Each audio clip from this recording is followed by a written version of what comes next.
Diga: o diabo quer que fique para lá de vaidade. Diga: quer que fique lá embaixo, derrotado.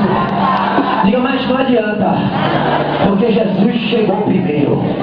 Diga: Jesus chegou primeiro. E quando Jesus chega, Jesus só chega para transformar, para mudar, para batizar. Você que está em casa, Jesus chegou hoje aí na sua casa. Se prepara, porque ele vai mudar a sua história. Se você quer, levanta a mão, levanta a mão, levanta a mão. Vamos de glória para Jesus.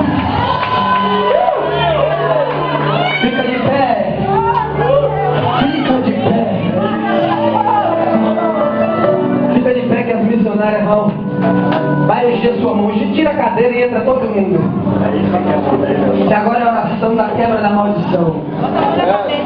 Deus vai quebrar a maldição na nossa vida. Pega a tua bolsa, a tua mochila na tua mão, segura.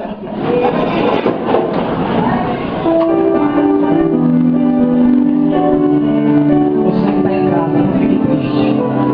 Hoje Jesus entra na tua casa. Ele vai começar a mudar a tua história. Você que está assistindo esse vídeo, se prepare.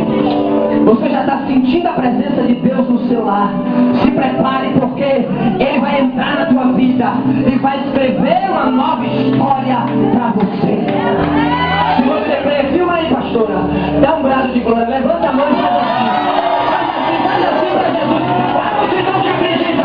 Olha a multidão que acredita. Olha a multidão que acredita no poder de Deus. Cadê as missionárias? Unge lá, missionária.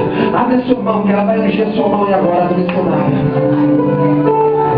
Vai colocar o óleo que quebra todo jugo e toda maldição na tua vida. A maldição do diabetes, a maldição do câncer, a maldição da AIDS, da lepra, a maldição que seu pai lançou, sua mãe lançou, a palavra que foi lançada por pessoas sobre você, de que você não ia ser feliz na vida, de que você nunca ia dar certo no seu casamento, que você nunca ia encontrar ninguém.